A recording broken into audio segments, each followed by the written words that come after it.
அந்த காட்டில் சாயங்காலமாக பெய்ய ஆரம்பித்த மழை விடவே இல்லை. ராத்திரி பூரா மழை பெஞ்சிக்கிட்டே இருந்தது. சோனா குருவி ராத்திரி தூங்காமல் கொற்ற மழையை சோகத்தோடு பார்த்துக்கிட்டு இருந்தது. ஏன்னா நேற்று ராத்திரி சாப்பிட எதுவும் இல்லாதால அது பொண்ணு பியூட்டி பசியோடு தூங்கிக்கிட்டு இருந்தது. நாளைக்கு காலையிலையாவது ஏதாவது உணவு தேடி பியூட்டிக்கு கொடுக்கலான்னு பார்த்தா இப்படி மழை பெய்ய ஆரம்பிச்சிடுச்சு. சோனா குருவி இப்படி யோசிச்சுக்கிட்டு இருக்க இப்போ பொழுது விடிஞ்சிருச்சு. பொழுது விடிஞ்ச உடனே தூங்கிக்கிட்டு இருந்த பியூட்டி எழுந்திரிச்சு உட்காந்துது. அம்மா, ராத்திரி நான் தூங்கும் போது நீங்க உட்கார்ந்துருந்த இடத்துலயே இப்பவும் உட்கார்ந்துருக்கீங்க. அப்பன்னா ராத்திரி நீங்க தூங்கவே இல்லையா? ஆமாம் பியூட்டி, நேற்று ராத்திரியே நீ எதுவும் சாப்பிடல.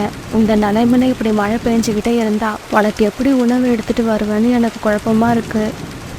அம்மா, கவலைப்படாதீங்க, இன்னும் கொஞ்ச நேரத்துல மழை விட்டுடும். எனக்கு என்னமோ அப்படி தெரியல. மழை பெய்யுற வேகத்தை பார்த்தா அது இன்னும் 2 நாளைக்கு விடாம பெய்யும்னு நினைக்கிறேன். இந்த சமயத்துல சோனா குருவி வீட்டு கதவை யாரோ தட்டுற சத்தம் கேட்டது. சோனா, சோனா, சீக்கிரம் கதவை தர. கோரிக்காகத்தோட சத்தம் கேட்ட உடனே சோனா குருவி கதவை திறந்துக்கிட்டு வெளியே வந்தது.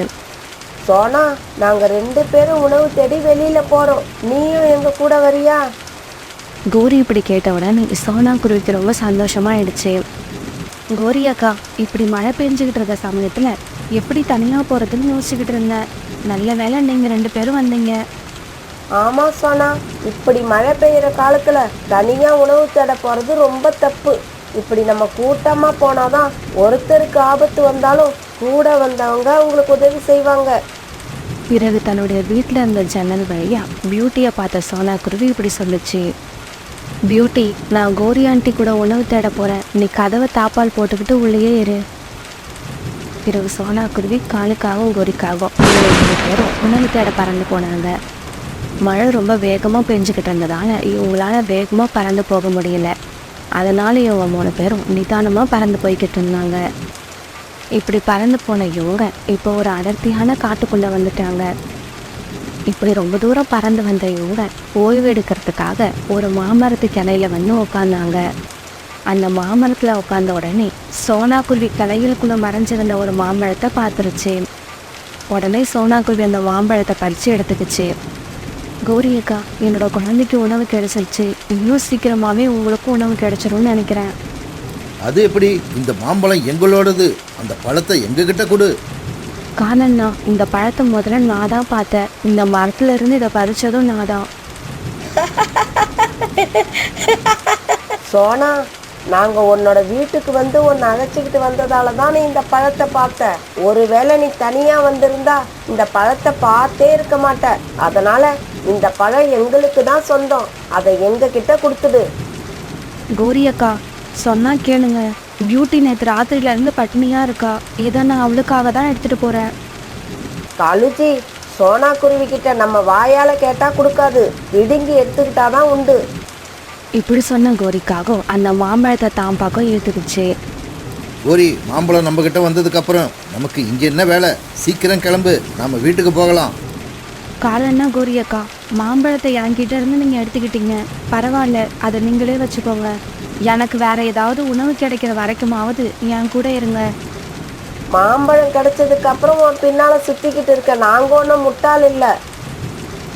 இப்படி சொன்ன காகங்கள் பிறகு சோனா குருவியை தனியா விட்டுட்டு அங்கிருந்து பறந்து போயிட்டாங்க. கொஞ்ச நேரம் போனதுக்கப்புறம் ஒரு இடத்துல உட்கார்ந்த காகங்கள் 2 பேரும் அந்த மாம்பழத்தை நிம்மதியா சாப்பிட ஆரம்பிச்சாங்க. அதே சமயம் சோனா குருவி இங்கே தனியா உட்காந்து அழுதுகிட்டு இருந்தது. இந்த காகங்கள் 2 பேரும் எனக்கு உணவு கிடைக்கிற வரைக்கும் என் கூட இருந்திருக்கலாம். இப்படி இவங்க என்னை தனியா விட்டுட்டு போவாங்கன்னு தெரிஞ்சிருந்தா இந்த மழையில நான் இவங்க கூட வந்திருக்கவே மாட்டேன். சோனா குருவி இப்படி தனியா உட்காந்து அழுதுகிட்டு இருக்கிறத ஒரு வீட்டில் இருந்த வயதான காகம் ஒன்று பார்த்துக்கிட்டே இருந்தது. இந்த குருவியை பார்த்தா பாவமா இருக்கு. இப்படி பெய்யுற மழையில எதனால இப்படி தனியா உட்கார்ந்து அழுதுகிட்டு இருக்கு? இதுக்கு நம்ம ஏதாவது உதவி செஞ்சாகணும். இப்படி நினைச்ச அந்த வயதான காகம் பிறகு சோனா குருவியை பார்த்து குரல் கொடுக்க ஆரம்பிச்சது. குருவி குருவி, ஏன் இப்படி மழையில நனைஞ்சுக்கிட்டு இருக்க? என்னோட வீட்டுக்கு வா, மழை விட்டதுக்கு அப்புறம் உன்னோட வீட்டுக்கு போகலாம். இந்த சத்தத்தை கேட்ட சோனா குருவி இப்படியும் அப்படியும் பார்த்தது. பிறகு அந்த வீட்டில் இருந்து தான் சத்தம் வருதுன்னு தெரிஞ்சுக்கிட்ட சோனா குருவி அந்த வீட்டை நோக்கி பறக்க ஆரம்பிச்சது. அந்த காகத்தோட வீட்டுக்கு போன சோனா குருவி நடந்தது எல்லாத்தையும் அந்த காகத்துக்கிட்ட அழுதுகிட்டே சொல்லுச்சு. அந்த காகவன் மேலே நம்பிக்கை வச்சு தான் அவங்க கூட வந்தேன். இப்படி பாதியிலே விட்டுட்டு போவாங்கன்னு நினைக்கவே இல்லை. குருவி, அந்த காகங்கள் செஞ்ச தவறுக்கு அவங்க கண்டிப்பா தண்டனையை அனுபவிப்பாங்க. ஆமா, உன்கிட்ட கொடை இல்லையா? இல்லைம்மா, என்கிட்ட கொடை இல்லை. கொடை இருந்திருந்தா நான் இந்த காகங்கள் கூட வராமல் தனியாக வந்திருப்பேன். பிறகு அந்த வயதான காகம் தாங்கிட்ட இருந்த ஒரு பழைய கொடை, அப்புறம் ஒரு சின்ன மண் சட்டி, இது ரெண்டையும் சோனா குருவி கிட்ட கொடுத்தது. குருவி, இந்த மண் சட்டி சாதாரண மண் சட்டி இல்ல. இந்த மண் சட்டியால இந்த காட்டுல உள்ள எல்லா பறவைகளோட பசியையும் போக்க முடியும். நீங்கள் என்னம்மா சொல்கிறீங்க? இப்போ இந்த மண் சட்டி எங்களுக்கு தேவையான உணவு கொடுக்குமா? ஆமா ஆமா, உனக்கு தேவையான உணவு மட்டும் இல்ல, உன்ன மாதிரி கஷ்டப்படுற மற்ற பறவைகளுக்கு தேவையான உணவையும் இந்த மண் சட்டியால கொடுக்க முடியும். பிறகு சோனா குருவி அந்த வயதான காகம் கொடுத்த கொடை, மண் சட்டி ரெண்டையும் எடுத்துக்கிட்டு தன்னோட வீட்டை நோக்கி பறந்து போச்சு. அம்மா, இந்த கொடை ஏது? உங்களுக்கு யார் கொடுத்தது? பியூட்டி, அந்த காகங்கள் 2 பேரும் என்னை ஏமாத்திட்டாங்க. என்னை வழியிலேயே விட்டுட்டு எனக்கு கிடைச்ச மாம்பழத்தை எடுத்துக்கிட்டு அவங்க வீட்டுக்கு போயிட்டாங்க. பிறகு நான் தனியாக உட்காந்து அழுதுகிட்டு இருந்தேன். என்னை பார்த்து இறக்கப்பட்ட ஒரு வயதான காகம் இந்த கொடையை எனக்கு கொடுத்து உதவி பண்ணினாங்க. அவங்க கொடையை மட்டும் கொடுக்கல, இந்த மந்திர மண் சட்டியையும் எனக்கு கொடுத்தாங்க. என்னது, மந்திர மண் சட்டியா? இது மந்திரத்தால நமக்கு என்ன கொடுக்கும்? இந்த சட்டியால் நமக்கு தேவையான உணவை கொடுக்க முடியும். மந்திர மண் சட்டியே, எங்களுக்கு தேவையான உணவை கொடு. சோனா குருவி இப்படி கேட்ட உடனே அந்த சட்டியிலிருந்து அவங்களுக்கு தேவையான உணவு பழங்களும் வந்தது. பிறகு சோனா குருவியும் பியூட்டியும் தங்களுடைய வயிறு நிறைய உணவை சாப்பிட்டாங்க. என்னங்க, எனக்கு ரொம்ப பசிக்குது. ஆனா நம்ம வீட்டுல சாப்பிட எதுவுமே இல்லை. ராணி, கொஞ்ச நேரம் பொறுத்துக்க. நான் சோனா குருவி வீட்டுக்கு போய் சாப்பிட ஏதாவது இருந்தா வாங்கிக்கிட்டு வரேன். இப்படி சொல்லிட்டு புறா வீட்டை விட்டு வெளியில வந்த சமயத்துல பியூட்டி ஒரு கூட நிறைய பழங்களை எடுத்துக்கிட்டு அங்க வந்தது. புறா அங்கிள், இந்த பழங்களை அம்மா உங்ககிட்ட கொடுத்துட்டு வர சொன்னாங்க. ஒரு கூட நிறைய பழங்களை பார்த்த புறா ரொம்பவும் சந்தோஷமாயிடுச்சு. இந்த தானியங்கள் எனக்கு வேண்டாம். நீங்க மட்டும் மாம்பழம் சாப்பிடுவீங்க, ஆனா எனக்கு மட்டும் தானியங்களை எடுத்துக்கிட்டு வருவீங்க. டேய் ஜக்கு, சொன்னா கேளுடா. அந்த மாம்பழம் நாங்க சோனா குருவி கிட்ட இருந்து ஏமாத்தி வாங்கினது.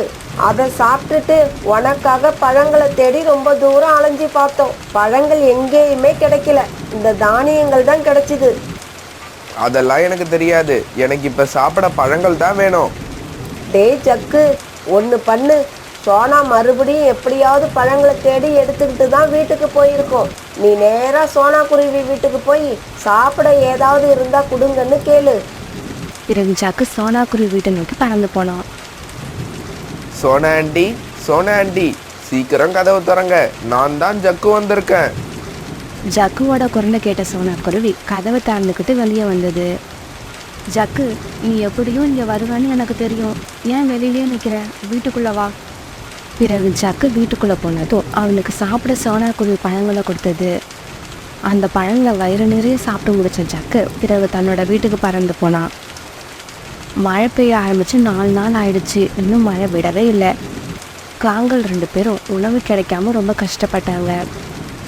ஆனால் ஜக்கு மட்டும் நேரத்துக்கு சோனா குருவி வீட்டுக்கு வந்து பழங்களை சாப்பிட்டுட்டு போனான். இதை கவனித்த காலுக்காகவும் கோரிக்காகவும் ஒரு நாள் ஜக்கு கிட்ட எப்படி சொன்னாங்க. டேய் ஜக்கு, இன்னைக்கு உனக்கு சோனா கொடுக்குற பழங்களை அங்கே சாப்பிடாம வீட்டுக்கு எடுத்துக்கிட்டு வாடா. நானும் அப்பாவும் 2 நாளாக பட்டினி கிடக்குறோம். சரிம்மா, அப்படியே செய்கிறேன். இப்படி சொன்ன ஜக்கு பிறகு சோனா குருவி வீட்டுக்கு பறந்து போனான். ஆண்டி, எனக்கு இன்னைக்கு கொஞ்சம் பழங்களை கூடையில் வச்சு கொடுங்க. நான் வீட்டுக்கு எடுத்துக்கிட்டு போய் சாப்பிட்றேன். ஜக்கு, நீ கேட்ட மாதிரியே நான் உனக்கு கூடையில் வச்சு கொடுக்குறேன். ஆனால் நீ இதை வீட்டுக்கு எடுத்துகிட்டு போனால் கூட உன்னால் மட்டும்தான் சாப்பிட முடியும். உன்னோட அம்மா அப்பாவால் இதை சாப்பிட முடியாது. ஏன் ஆண்டி அப்படி சொல்கிறீங்க? இந்த பழங்களை நல்ல மனசு உள்ளவங்களால் மட்டும்தான் சாப்பிட முடியும். சுயநலம் உள்ளவங்களால சாப்பிட முடியாது. பிறகு அந்த பழத்தை எடுத்துக்கிட்டு ஜக்கு தன்னோட வீட்டுக்கு பறந்து போனான். கூட நிறைய பழங்களை பார்த்த கோரிக்காகவும் காலுக்காகவும் சந்தோஷமாக பழங்களை சாப்பிட வந்தாங்க. ஆனால் காங்கள் கூடை கிட்ட வந்த உடனே கூடையில் இருந்த பழங்கள் எல்லாம் மறைஞ்சு போயிடுச்சு. காலுஜி, என்ன இது? கூடையில் இருந்த பழங்கள் எல்லாம் மாயமா மறைஞ்சிருச்சு. நாம் செஞ்ச பாவங்கள் எல்லாம் ஒன்றா சேர்ந்து நம்மளை இப்போ தான் பழிவாங்க ஆரம்பிச்சிருக்குன்னு நினைக்கிறேன். பிறகு ஜக்கு வந்து அந்த பழங்களை சாப்பிட ஆரம்பித்தான். அப்போ அந்த பழங்கள் மறையாமல் அப்படியே இருந்துச்சு. பிறகு வேற வழி இல்லாத காலுக்காகவும் கோரிக்காகவும் உணவு தேடுறதுக்காக கொச்சை மலையில் பறந்து போனாங்க. அந்த காட்டில் உள்ள பறவைகள் எல்லாருக்கும் சோனா குருவி தாங்கிட்ட இருந்த பழங்களை கொடுத்து அவங்களையும் பசி இல்லாமல் பார்த்துக்குச்சு. ஆனால் சுயநலமான காங்கள் 2 பேரும் சாப்பிட எந்த உணவும் கிடைக்காம தனியாக நின்று அழுதுகிட்டு இருந்தாங்க. கோரிக்காவை தன்னோட மாமியார் காமாட்சி அம்மாவை எப்படியாவது வீட்டை விட்டு விரட்டணும்னு ரொம்ப நாளா மனசுல ஆசைப்பட்டு முயற்சி பண்ணிக்கிட்டே இருந்தது. ஆனா முடியல. இப்ப கூட கோரிக்காவும் அதுக்காக தான் ட்ரை பண்ணிக்கிட்டு இருக்கு. அத்தை, கிச்சன்ல நான் செஞ்சு வச்சிருந்த கிச்சடி எல்லாத்தையும் நீங்களே சாப்பிட்டீங்க. இப்ப நானும் எங்க வீட்டுக்காரரும் எதை சாப்பிடுறது? கோரி, ஏம்மா இப்படி பொய் சொல்ற? நானே ரொம்ப பசியில இருக்கேன். ஆனா நீ இன்னும் சமைக்கவே இல்ல. இந்த வயசான காலத்துல என்ன ஏம்மா இப்படி பசியில தவிக்க விடுற? கோரிக்காகவும் அவங்க அத்தையும் இப்படி பேசிக்கிறது வீட்டுக்கும் பக்கத்துல உள்ள ஒரு மரத்துல உட்காந்துருந்த சோனா குருவியும் ராணி புறாவும் கேட்டாங்க. ராணி, கோரியக்கா வீட்டுல மறுபடியும் அவங்களுக்கும் அவங்க அத்தைக்கும் சண்டை போட இருக்கு. வா நம்ம போய் என்னன்னு பாத்துட்டு வருவோம். இல்ல சோனா, நான் வரல. எனக்கு வீட்ல வேலை இருக்கு. வேணும்னா நீ போயிட்டு வா.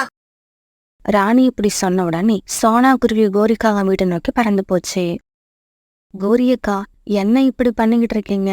எதுக்காக வயசானவங்க கிட்ட தினமும் இப்படி சண்டை போடுறீங்க? ஆமா, நீ யாரு இதையெல்லாம் கேட்கறதுக்கு? நீ யாரை கேட்டுட்டு இந்த வீட்டுக்குள்ள வந்தது மட்டும் இல்லாம வாய்க்கு வந்தபடி பேசுற. இப்ப நீயா வெளியே போலன்னா கழுத்தை பிடிச்சி வெளியே தள்ளுவ. கோரி இப்படி கடுமையா பேசுன்னு எதிர்பார்க்காத சோனா குருவி எதுவுமே பேசாம மௌனமா அந்த இடத்த விட்டு பறந்து போயிடுச்சு. இந்த சமயத்துல காலுக்காக வேலையை விட்டு தன்னோட வீட்டுக்கு திரும்பி வந்தது. இங்க பாருங்க, நான் செஞ்சு வச்சிருந்த கிச்சடி எல்லாத்தையும் கொஞ்சம் கூட மீதி வைக்காம உங்க அம்மா சாப்பிட்டு தீர்த்துட்டாங்க. இன்னைக்கு உங்களுக்கும் சாப்பாடு இல்ல, எனக்கும் சாப்பாடு இல்ல. டேய் காலு, நான் சாப்பிடவே இல்லடா. இன்னும் சொல்ல போனா உன் மனைவி சமைக்கவே இல்ல. ஆனா அவ சமைச்சு வச்ச மாதிரியும் அதை நான் சாப்பிட்ட மாதிரியும் பொய் சொல்றா. என்னது? நான் பொய் சொல்றேனா? இப்படி சொன்ன கோரி வேகமா பாஞ்சு போய் அவங்க அத்தைய தள்ளிவிட காலுக்காகத்தோட அம்மா கீழே விழுந்துட்டாங்க. இத பாத்துக்கிட்டு இருந்த காலுக்காகம் கோரிக்காகத்தை ஓங்கி ஒரு அறை விட்டது. காலுக்காகத்துக்கிட்ட இப்படி அடி வாங்கின கோரிக்காகத்துக்கு எதுவுமே புரியல. ஏன்னா காலுக்காகம் இப்படி அடிக்கும்னு கோரிக்காகம் நினைக்கவே இல்ல. காலுஜி, உங்க அம்மாவுக்காக என்னையே நீங்க அடிச்சிட்டீங்கல்ல? கோரிக்காகம் இப்படி கேட்ட உடனே காலுக்காகம் கோரிக்காகம் காதுகிட்ட போய் இப்படி மெதுவான குரல்ல பேச ஆரம்பிச்சுது. கோரி, இந்த வீடு இன்னும் அம்மா பேர்ல தான் இருக்கு. அதை மறந்துட்டியா? கொஞ்ச நேரம் பேசாம இரு. அதை எப்படியாவது என் பேருக்கு எழுதி வாங்கிக்கிறேன். இங்க பாரு கோரி, வீட்டுல எங்க அம்மா வச்சதுதான் சட்டம். அவங்க சொன்னதை தான் நீ கேட்கணும். இதுக்கப்புறம் நீ அவங்கள எதிர்த்து பேசுறத நான் பார்த்தேன், உன்னை இந்த வீட்டை விட்டே விரட்டிடுவேன். காலு சொன்னதையெல்லாம் புரிஞ்சுக்கிட்ட கோரிக்காகம் எதுவுமே பேசாம மௌனமா நின்னுது. டேய் காலு, அவளை வீட்டை விட்டு எல்லாம் விரட்டி விட்டுறாதரா. அவளுக்கு அவ செய்யறது தப்புன்னு புரிஞ்சா போதும். அம்மா, அவளை பத்தி பேசாதீங்க. இனிமே அவளை நான் பாத்துக்கிறேன். நான் ஒரு முக்கியமான விஷயத்த பத்தி உங்ககிட்ட பேசணும்னு வந்தேன். இந்த கோரியால எல்லாம் கெட்டு போயிடுச்சு. என்னடா காலு, என்ன முக்கியமான விஷயம்? அது வேற ஒண்ணும் இல்லம்மா. நம்ம வீட்டுக்கும் பக்கத்துல உள்ள கொஞ்சம் நிலத்தை உங்க பேர்ல வாங்க போறேன். அதுக்கு அந்த பத்திரத்துல நீங்களும் ஒரு கையெழுத்து போடணும். காலு, வாங்குற இடத்தை எதுக்காகடா என் பேர்ல வாங்குற? உன் பேர்ல வாங்கு, இல்ல உன் மனைவி பேர்ல வாங்கு. என்னம்மா இப்படி சொல்லிட்டீங்க? நீங்க உயிரோட இருக்கிற வரைக்கும் எங்களுக்கு எல்லாமே நீங்க தான். சீக்கிரமா இந்த பேப்பர்ல ஒரு கையெழுத்து போடுங்க. அப்பாவியான காலுக்காகத்தோட அம்மா தம் பையன் நீட்டின பத்திரத்துல கையெழுத்து போட்டு கொடுத்தாங்க. பிறகு கோரிக்காகம் கிச்சனுக்கு போய் சமைச்சு சாப்பாடு எடுத்துட்டு வர 3 பேரும் சாப்பிட்டாங்க. இப்படி சாப்பிட்ட இவங்க 3 பேரும் பிறகு தங்களுடைய கூட்டுல படுத்து தூங்க ஆரம்பிச்சாங்க. கோரி, வீட்டை என் பேருக்கு எழுதி வாங்கியாச்சு. இதுக்கப்புறம் எந்த பிரச்சனையும் இல்ல. வீட்டை உங்க பேருக்கு எழுதி வாங்கினதுல எனக்கு சந்தோஷம்தான். இருந்தாலும் நீங்க என்ன அடிச்சப்ப எனக்கு எப்படி தெரியுமா வலிச்சுது? ஆமா, நீங்க என்ன அடிக்கிற மாதிரி நடிச்சீங்களா, இல்ல உண்மையிலேயே என்ன அடிக்கணும்னு நினைச்சு அடிச்சீங்களா? என்ன கோரி இது இப்படி கேக்குற? உன்னை அடிக்கிறப்ப நான் எப்படி தெரியுமா பயந்து பயந்து அடிச்சேன். ஏதோ தெரியாதனமா கை கொஞ்சம் வேகமா பட்டுடுச்சுன்னு நினைக்கிறேன். மறுநாள் பொழுது விடிஞ்சிச்சு. அம்மா, இந்த வீட்ல தினமும் உங்களுக்கும் கோரிக்கும் சண்டை வந்துகிட்டே இருக்கு. இதை என்னால தாங்கிக்க முடியல. அதனால ஒண்ணு இந்த வீட்ல நீங்க இருக்கணும், இல்லைன்னா நாங்க இருக்கணும். யார் இருக்கிறதுன்னு நீங்களே முடிவு பண்ணுங்க. டேய் காலு, என்னடா பேசுற? உன்னோட பேச்சுக்கு என்னடா அர்த்தம்? அத்தை, என்ன ஒண்ணுமே புரியாத மாதிரி பேசுறீங்க? உங்களை உங்க பையன் இந்த வீட்டை விட்டு போக சொல்றாரு. நீங்களா போகலன்னா நாங்க உங்களை கழுத்தை பிடிச்சி வெளியே தள்ள வேண்டி வரும். என்னை இந்த வீட்டை விட்டு வெளியே அனுப்ப யார் நினைச்சாலும் முடியாது. இது என்னோட புருஷன் வீடு. அதெல்லாம் நேத்து ராத்திரியோட முடிஞ்சு போச்சு. நேத்து ராத்திரி நீங்க தானே இந்த வீட்டை உங்க பையன் பேருக்கு மாத்தி எழுதி கொடுத்தீங்க. இது கூடவா ஞாபகம் இல்ல? கோரி இப்படி சொன்னதுக்கு அப்புறம் தான் காலுக்காகத்தோட அம்மாவுக்கு நம்ம பையன் நம்மளை ஏமாத்தி கையெழுத்து வாங்கிக்கிட்டாங்கிற விஷயம் தெரிய வந்துச்சு. அடப்பாவிகளா, என்னை ஏமாத்தி இந்த வீட்டையும் எழுதி வாங்கிட்டீங்களா? நீங்க எல்லாம் நல்லாவே இருக்க மாட்டீங்க. நாங்க நல்லா இருப்போமா இல்லையாங்கிறது நாங்க பாத்துக்கிறோம். நீங்க இப்ப வெளியில கிளம்புங்க.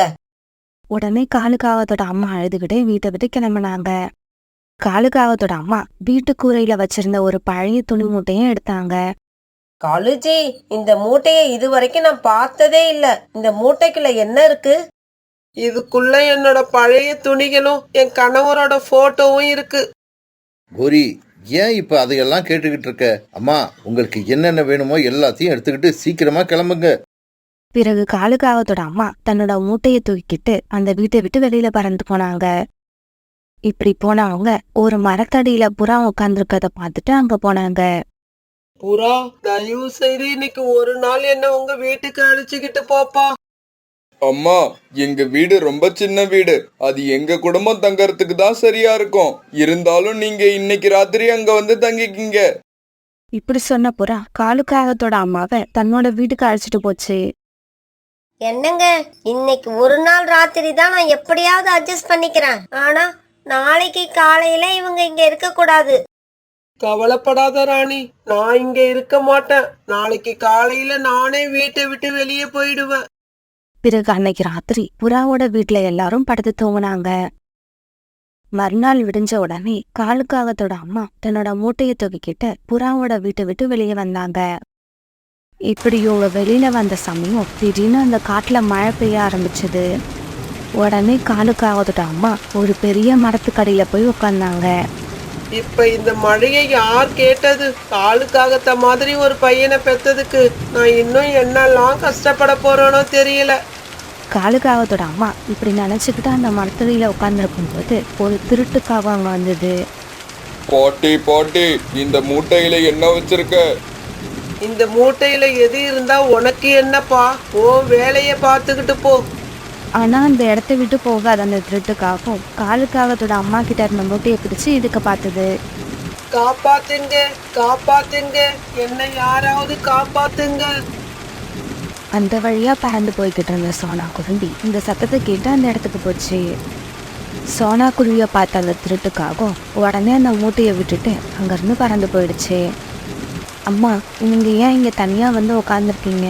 இந்த மழையில இங்க என்ன பண்ணிக்கிட்டு இருக்கீங்க? சோனா, என்னோட நிலைமைய பாத்தியா? இந்த நிலைமை வேறு யாராலும் எனக்கு ஏற்படல, என்னோட பையனாலதான் ஏற்பட்டுச்சு. இப்படி சொன்ன காலுக்காகத்தோட அம்மா நடந்த எல்லாத்தையும் சோனா குருவி கிட்ட சொன்னாங்க. அம்மா, இதுக்கப்புறம் நீங்க இந்த மாதிரி தனியா எங்கேயும் உட்கார வேண்டாம். என் கூட என் வீட்டுக்கு வாங்க, உங்களை நான் பாத்துக்கிறேன். இப்படி சொன்ன சோனா குருவி காலுக்காகத்தோட அம்மாவை தன்னோட வீட்டுக்கு அழைச்சிட்டு போச்சு. இப்படி வீட்டுக்கு அழைச்சிட்டு போன சோனா குருவி காலுக்காகத்தோட அம்மாவுக்கு சுட சுட உணவு சமைச்சு கொடுத்தது. உடலாலையும் மனசாலையும் ரொம்பவும் சோர்ந்து போயிருந்தவங்க அந்த உணவு நிம்மதியா உட்காந்து சாப்பிட்டாங்க. இப்படி உணவை சாப்பிட்டு முடிச்சதும் சோனா குருவியை பார்த்து காலுக்காகத்தோட அம்மா இப்படி சொன்னாங்க. சோனா, இந்த மூட்டையை தூக்கி கொஞ்சம் மேல வச்சிருமா. அவங்க சொன்ன மாதிரியே சோனா குருவி அந்த மூட்டையை தூக்கி மேலே வைக்கிறப்ப அந்த மூட்டை சோனா குருவியோட கையில இருந்து நழுவி கீழே விழுந்தது. கீழே விழுந்த மூட்டையை பார்த்த சோனா குருவியோட இதயமே நின்றுற மாதிரி ஆயிடுச்சு. ஏன்னா அந்த மூட்டைக்குள்ள தங்க கட்டிகளும் தங்க காசுகளும் இருந்துச்சு. அதே சமயம் காலுக்காகத்தோட வீட்டு வாசல்ல அந்த காட்டுல உள்ள பேங்க்ல இருந்து வந்த அதிகாரிகள் நிறைய பேர் நின்றுகிட்டு இருந்தாங்க. இங்க பாருங்க, இந்த வீட்டு பேர்ல நாங்க எந்த கடனும் வாங்கல. நீங்க எங்களை ஏமாத்த பாக்குறீங்க. மிஸ்டர் காலு, இந்த கடனை நீங்க வாங்கல, உங்க அப்பா உயிரோட இருந்த காலத்துல வாங்கியிருக்காரு. அதுக்கு வட்டியும் அசலும் சேர்த்து கட்ட சொல்லி நாங்களும் உங்க வீட்டுக்கு எத்தனையோ தடவை கடிதம் எழுதியிருக்கோம். ஆனா நீங்க அதுக்கெல்லாம் எந்த பதிலும் கொடுக்கவே இல்லை. அதனாலதான் இப்ப வீட்டை ஜப்தி பண்ண வந்திருக்கோம். கோரி, நம்ம வீட்டுக்கு இது வரைக்கும் பேங்க்ல இருந்து ஏதாவது லெட்டர் வந்திருக்கா? காலுஜி, மாசம் மாசம் ஏதோ ஒரு கடிதம் வரும். அது யாருக்கோ போக வேண்டிய கடிதம் தவறுதலா நமக்கு வருதுன்னு நினைச்சு கிழிச்சு போட்டுடுவேன். அது நமக்கு தான் வந்திருக்குன்னு எனக்கு இப்பதான் தெரியுது. ஐயா, சரி போனது போட்டும். உங்களுக்கு இப்ப எவ்வளவு பணம் கட்டணும்னு சொல்லுங்க. இப்பவே கட்டுறேன். இங்க பாருங்க, இப்ப அசலும் வட்டியும் சேர்த்து மொத்தமா 4 லட்சம் ரூபாய் கட்ட வேண்டி இருக்கு. என்னது, 4 லட்சம் ரூபாயா? என்கிட்ட இப்ப 4000 ரூபாய் கூட இல்லையே. அப்படி நான் ஒண்ணு பண்ணுங்க, ஒரு ஓரமா போய் நின்னு இந்த வீட்டை நாங்க ஜப்தி பண்றத வேடிக்கை பாருங்க. இப்படி சொன்ன அதிகாரிகள் பிறகு வீட்ல இருந்த பொருட்களை எல்லாம் தூக்கி வெளியில போட ஆரம்பிச்சாங்க. காலுக்காகவும் கோரிக்காகவும் ஒரு மரத்தடியில நின்னு இதையெல்லாம் பார்த்து கண்ணீர் விட்டு அழ ஆரம்பிச்சாங்க. கோரி, எங்க அம்மா கண்ணீர் விட்டு கதற கதற அவங்கள வீட்டை விட்டு வெளியே அனுப்பணும். அதுக்கான தண்டனை இவ்வளவு சீக்கிரமா நமக்கு வந்து சேரும்னு நான் நினைக்கவே இல்லை. இந்த சமயத்துல மனசுல எந்த கவலையும் இல்லாம காலுக்கோகத்தோட அம்மா சோனாக்குருவி வீட்டுல தன்னோட பொண்ணு வீட்டுல இருக்கிற மாதிரி நிம்மதியா படுத்து தூங்கிட்டு இருந்தாங்க. இங்க பாருங்க ஃப்ரெண்ட்ஸ், நாம எந்த செயலை செஞ்சாலும் கண்டிப்பா அதுக்கு எதிர் விளைவு ஒண்ணு உண்டு. நம்ம நல்ல காரியம் செஞ்சோம்னா அந்த விளைவு நல்லதாவே இருக்கும். இவங்கள மாதிரி அடுத்தவங்கள கஷ்டப்படுத்தி பார்க்கணும்னு நினைச்சா அதோட விளைவு உங்களையே கஷ்டப்படுத்தி பார்த்துடும்.